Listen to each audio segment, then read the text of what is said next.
Alô, amigos do YouTube, vamos lá com mais um Fatos, Informações e Opiniões, né? Aqui no YouTube, canal que nós inauguramos aí no final do ano passado, final de 2024. Você está vendo aí o vento, né, do ventilador. Hoje não tá fácil, não. Trabalhar sem o ventilador, né? Mas seguindo aqui, né? Você pode participar do nosso vídeo aí, você pode dar o seu joinha, clicar, né, no joinha aí, dar o seu like. Também pode se inscrever no canal, pode participar aqui comentando e pode compartilhar, né? Se quiser nos ajudar no algoritmo aí, né? Então vamos lá com as informações. A situação que nós temos no Brasil não é nada boa. Nós estamos tendo aí, recebendo, né, a visita de uma comitiva da OEA, uma comitiva bem suspeita, né? Mas tudo bem, vamos esperar que dê alguma coisa. Mas essa OEA, né, essa comitiva da OEA está vendo, né, a atrocidade que atinge o Brasil. Tá certo que eles começaram errado, né? Eles foram no STF, foram ouvir o presidente, né, do STF, Barroso, e o Alexandre de Moraes, né? Mas depois eles ouviram aí os deputados de oposição. Por exemplo, o deputado Marcel Van Hatten é um dos, né? Tem sempre lutado por anistia aí. Hoje, aliás, a Câmara dos Deputados esteve muito movimentada em relação aos pedidos de anistia, né? Recebendo a família aí, as famílias, inclusive, de muitos presos, de inocentes, né? Que estão presos aí. O deputado Marcel Van Hatten, ele publicou em suas redes sociais que o relator para a liberdade de expressão da Organização dos Estados Americanos, Pedro Vaca, está reunindo, né, ou se reuniu, ouvindo dos deputados os abusos de autoridades e atos de censura que são praticados pelo STF contra parlamentares e contra a sociedade brasileira, né? Segundo ele, dando sequência ao seu post, né, à sua publicação, não haverá como ele voltar a Washington sem estar absolutamente convencido da situação absurda e ilegal que o país está vivendo. Chega de censura, perseguição política e abusos de autoridade de Lula, do PT e seus aliados, especialmente do STF, né? E aí ele escreveu embaixo assim: o cerco está se fechando. É o que eu falei pra você, eu vejo com desconfiança esse grupo aí que tem todo jeitão de viés de esquerda, né? Desse grupo da OEA, dos Estados, da Organização dos Estados Americanos, né? Mas vamos ver, né? Dependendo de onde vem a ordem, né? Do peso da mão de onde vem a ordem, é que pode mudar a situação. Mas, né? Primeiro ele foi lá no STF, né? O Pedro Vaca, o colombiano, né, foi primeiro lá no STF. Ouviram o Barroso e ouviram o Alexandre de Moraes. Foram ouvir primeiro os bandidos, né? Agora vamos ver o que vai acontecer. Já recebeu todos os relatos dos parlamentares aí, claro, ainda tem muita coisa até a sexta-feira, eles vão permanecer por aqui, né? E nós vamos ver o que vai acontecer aí. Eu não me animo muito quando o pessoal de esquerda se reúne com o povo de esquerda, né, para analisar situação de perseguição política a adversários, né? Vamos ver o que vai acontecer. Esperamos que as coisas mudem daqui para frente. E as acusações pesadas contra a USAID são cada dia mais pesadas, né? Tá fedendo a cada momento que se mexe mais, né? A notícia é tão escandalosa, são notícias tão escandalosas que assustadoras, né? Deveriam se manter na capa dos principais jornais por dias seguidos. Mas a mídia brasileira é a mídia brasileira, não vai ficar divulgando isso, né? A mídia brasileira é complicada, infelizmente, né? Grande parte dela. Ainda há os bons, né? Nós temos aí alguns jornalistas brasileiros, publicitários, que tem blogs interessantíssimos, né? Canal no YouTube, a revista Oeste, né? Tem um grupo forte ainda. A Jovem Pan, apesar da perseguição, apesar de um viés de esquerda muito forte há algum tempo atrás, hoje tem aí, né, uma informação mais imparcial, né? Mas o restante muito complicado, muito complicado. E quem é que já não ouviu nessa semana falar da USAID, né? Só nessa semana ouviu falar por esses canais aí, porque pela grande mídia não, né? A USAID é uma agência americana que tem a finalidade de promover o desenvolvimento econômico internacional, né? Seria essa, né, a finalidade. Fundada por John Kennedy em 1961, a ideia inicial era boa, né? Mas a jornada modificou os interesses da entidade, porque o pessoal da esquerda, o pessoal de viés de esquerda socialista, entraram na entidade, tomaram de assalto, né? E as acusações agora contra o USAID, né, para falar mais corretamente, na sigla brasileira, USAID, né? E as acusações contra a USAID são graves, atingindo diretamente o Brasil. A fala de Mike Pence, um ex-funcionário do Ministério das Relações Exteriores dos Estados Unidos, que o diga, né? Se a USAID não existisse, Bolsonaro ainda seria o presidente. Ou seja, Mike afirma com segurança que houve interferência no resultado das eleições de 2022. Para piorar, a situação parece simples, mas não é. O TSE participou de ações em conjunto com a organização em 2021. Isso é claro para todos nós, né? Todos nós sabemos que houve fraude na eleição de 2022. E todos nós sabíamos que ia ser muito difícil o TSE aceitar as fraudes, por mais que as provas contra a fraude, da fraude, por mais que elas aparecessem. E foi assim que aconteceu. As provas foram esfregadas na cara do presidente do TSE na época, o ministro Alexandre de Moraes, e ele não quis nem saber, né? Ele não quis nem saber se eram provas ou não. Já estava tudo armado. A eleição, a gente sabe como é que foi. Nós tivemos aí um presidente eleito sem povo. E esse presidente que está eleito continua sem povo. Cada dia mais sem o povo, né? Não existe, né? Nós sabíamos e víamos. Inclusive no Nordeste, que muita gente fala aí que o Nordeste decidiu a eleição em favor do Lula. Sim, ele tem lá, o PT tem lá uma base até forte. Mas, inclusive lá, eles tiveram dificuldades nas eleições, né, para ganhar uma eleição. Enfim, né, eles fizeram de tudo para derrotar Bolsonaro, para colocar o ladrão de 9 dedos lá na presidência. Conseguiram, mas a gente sabia que isso estava errado, né? No perfil X de Maurício Galante, um vereador brasileiro eleito pelo Texas, nos Estados Unidos, as notícias são de arrepiar, né? Para você ter ideia, Maurício supõe com fundamentos a seguinte possibilidade: as manifestações em frente aos quartéis, as idas para Brasília e até o fatídico dia 8 de janeiro de 2023 foram atos organizados e patrocinados pela USAID, ou seja, tudo foi orquestrado e não passou de uma perfeita armadilha contra a direita. Na verdade, a ida do pessoal aos quartéis não fez parte da USAID, né? Eles aproveitaram isso aí e sabotaram esse movimento, como foi a sabotagem do dia 8 de janeiro, que aqui foi sabotagem, né? Total sabotagem. E não para por aí, né? O Elon Musk afirma que a agência americana era usada para lavar dinheiro a favor da esquerda mundial.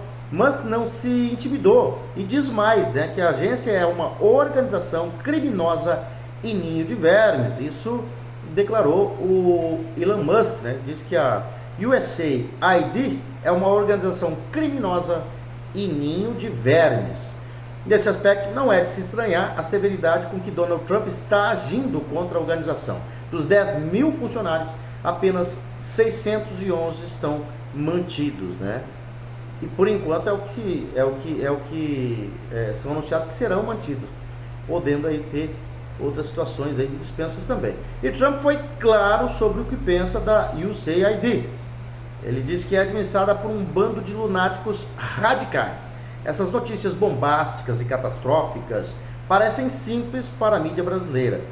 Quando falam sobre o assunto, defendem, inclusive, a agência americana USAID. Não fosse a mídia digital, jamais se ouviria no Brasil o Mike Pence ou Elon Musk. Para a mídia brasileira, a agência americana é um bem que o malvado Trump está perseguindo, né? Que o Laranjão está perseguindo. Porém, ao que tudo indica, a USAID é um terror imperial que está chegando ao fim. E Infelizmente a mídia brasileira continua, né, escondendo essa situação. É por isso o grande interesse, né, da esquerda, da grande mídia brasileira em censurar as redes sociais. Por muito pouco eles não conseguiram isso. Eles ainda estão tentando e não pensem vocês que eles não vão continuar tentando. Né? Eles vão tentar de qualquer forma censurar as redes sociais. Não fosse as redes sociais, nós não estaríamos sabendo das informações da USAID, nós não estaríamos sabendo das atitudes que o Trump estaria tomando contra várias entidades, né, de esquerda que usam o socialismo como uma bandeira do socialismo para levar ajuda humanitária, mas na verdade está tocando o terror e bancando inclusive o terrorismo, porque essa situação da USAID ainda tem acusações de financiamento ao terrorismo. Então muita coisa vai acontecer ali e isso vai atingir diretamente o Brasil. E o que mais interessa a nós é a situação da eleição de 2022, que nós sabíamos, né? Somente a grande mídia e aquele pessoal de esquerda que insistiam em dizer que o sistema eleitoral do Brasil é inseguro, né? Que é intransponível. Na verdade não é, e a gente sabia que não era. E falando da situação desse governo, cada dia pior, né? Os Correios enfrentaram um déficit de 420 milhões de reais somente em janeiro. É um déficit histórico, né? O maior prejuízo já registrado para este mês. O relatório interno acessado pelo portal Poder 360 revelou que a estatal arrecadou 1 bilhão e 400 milhões no período. Enquanto isso, as despesas atingiram 1 bilhão e 900 milhões de reais, evidenciando uma situação financeira crítica e apodrecimento contínuo, né? Deterioração contínua. E desde que Fabiano Silva dos Santos assumiu a presidência, houve um aumento constante nas despesas da empresa. As receitas cresceram em janeiro de 2024 e despencaram no início deste ano. O presidente dos Correios é advogado e foi indicado ao cargo por um grupo de operadores de direito simpáticos ao presidente Luiz Inácio Lula da Silva. Silva dos Santos era membro do Prerrogativas. Em 2024, o déficit preliminar da estatal foi de 3 bilhões e 200 milhões de reais. A expectativa para 2025 não é nada otimista. A empresa informou que desconhece os números, mas não negou e prometeu divulgá-los nos próximos meses. Ou seja, eu sei que o ferro vem para os brasileiros, mas nós não vamos falar nada sobre isso, né? É incrível, mas é desse jeito. E a gente sabe que não tem planejamento nenhum para enfrentar a queda nas receitas, né, das estatais. E vai continuar despencando. De um governo perdulário, gastador, não quer nem saber, né? Eles querem tirar dinheiro dali para gastar mal e usar mal o seu dinheiro, o dinheiro do contribuinte, né?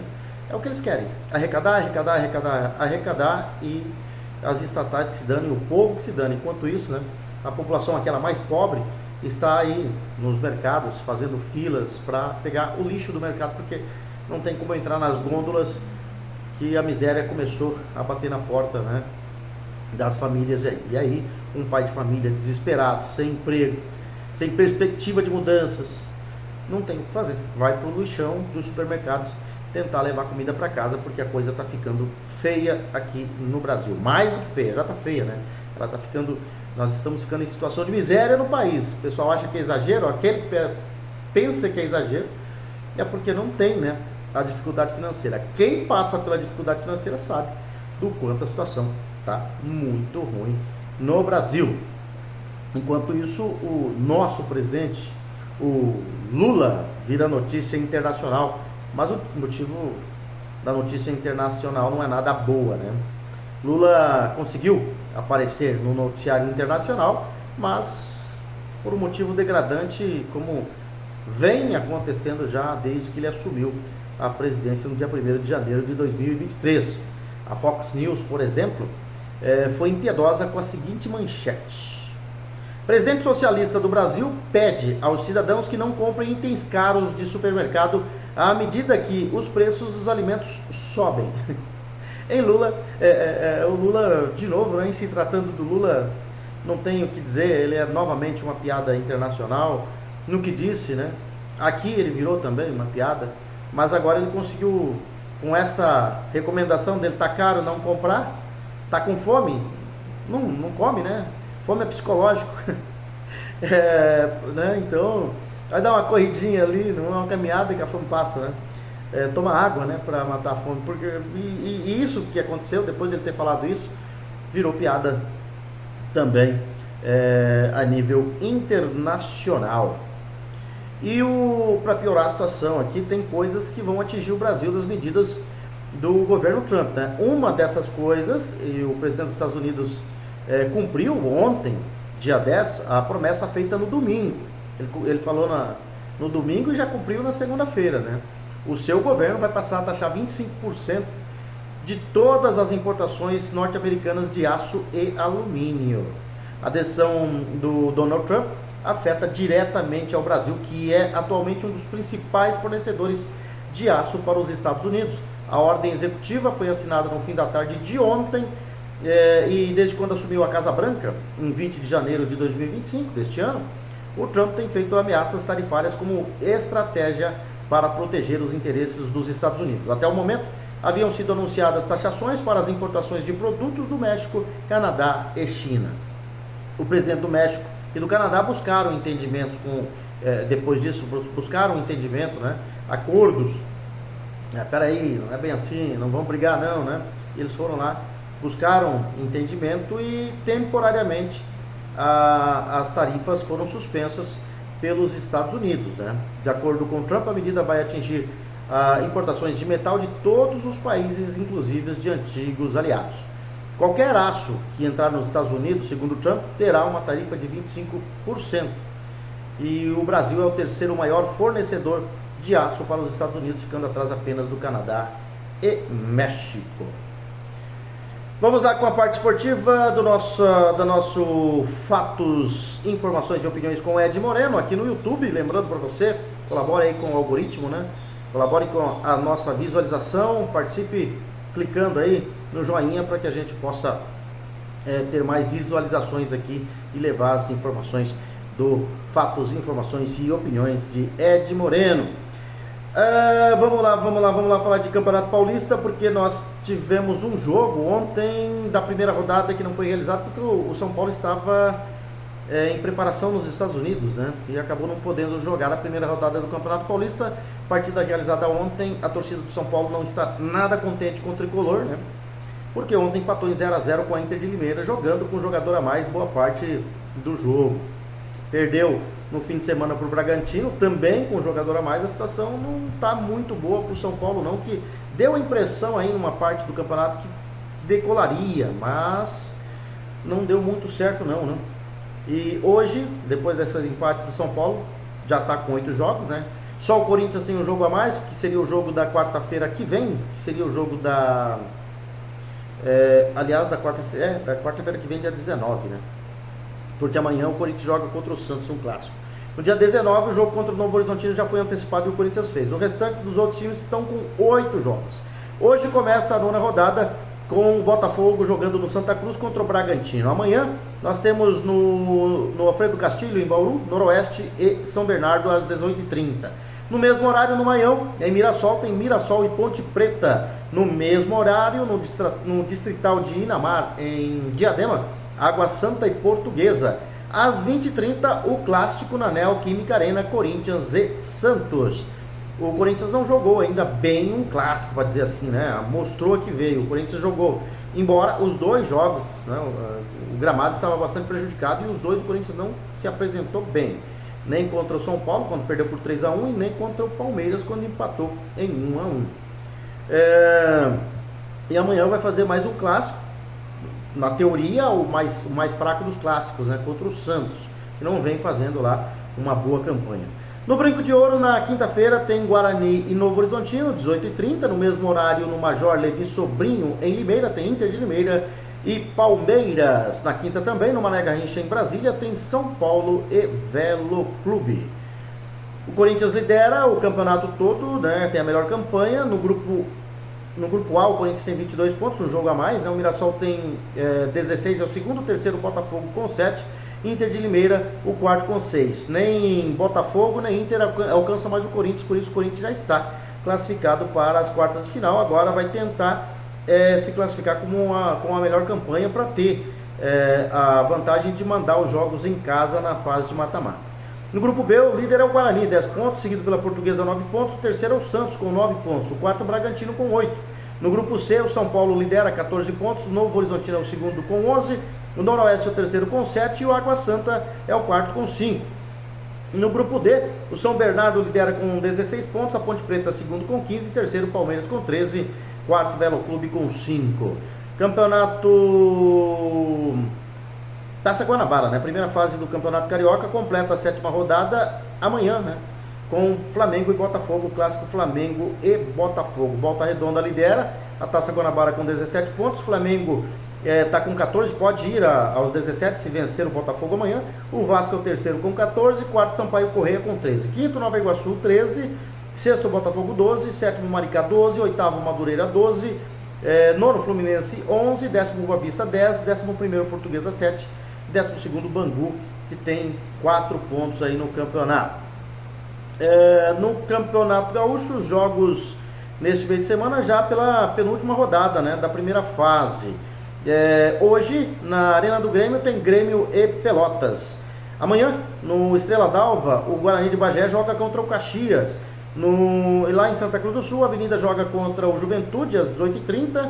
No Francisco Noveleto tem São José e Monson amanhã também, e isso às 20h30. No mesmo horário, no Bento Freitas, em Pelotas, tem Brasil de Pelotas e Ipiranga. No 19 de outubro, o São Luís vai jogar contra o Internacional, amanhã também às 21 horas. O Grêmio lidera o grupo A, 11 pontos, seguido pelo Guarani de Bagé, 8 pontos. Terceiro, São José, 3. Quarto, Avenida 1. No grupo B, Internacional lidera com 14 pontos. O Caxias é o segundo com 12. O terceiro, Ipiranga, com 9. Quarto, Pelotas, com 6. Grupo C, melhor campanha da primeira fase por enquanto, Juventude, 15 pontos. Monson, o segundo, com 6. Brasil de Pelotas, terceiro, com 6. E São Luís, o quarto, com 6 pontos também. No Campeonato Sul-Mato-Grossense, jogos só no final de semana, né? Com o Dourados jogando no sábado contra o Naviraense, no Fred Saldívar, o famoso Douradão. Às 15h30, horário do Mato Grosso do Sul. Às 16 horas, lá no Jacques da Luz, nas Moreninhas, tem Operário e Costa Rica. No domingo, às 15 horas, em Coxim, tem Coxim e Águia Negra. Nas Moreninhas, no Jacques da Luz, tem às 16 horas Pantanal e Aquidauanense. E no Saraivão, às 17 horas, em Iviema, tem Iviema e Corumbaense. Lidera o campeonato o Iviema com 13 pontos. O segundo é o Pantanal com 11. Terceiro, Dourados com 11. Quarto, Operário com 10. Quinto, Costa Rica com 10. Sexto, Corumbaense com 8. O sétimo é o Águia Negra com 7. Oitavo, Naviraense com 6. Nono, Aquidauanense com 4. E em décimo, Coxim com apenas um pontinho, né? E amanhã a gente volta com mais informações. Vamos trazer as informações que estão acontecendo aí a nível nacional, a nível internacional, a nível municipal também, né? Porque tem muita coisa errada acontecendo por aí e nós vamos estar atentos. O canal Fatos, Informações e Opiniões é um canal que será a voz da população aqui no YouTube, né? Independente, sem amarração por ninguém, nós estamos trabalhando sendo a voz da população de ponta a ponta. Grande abraço a todos e até amanhã com mais informações, se Deus quiser.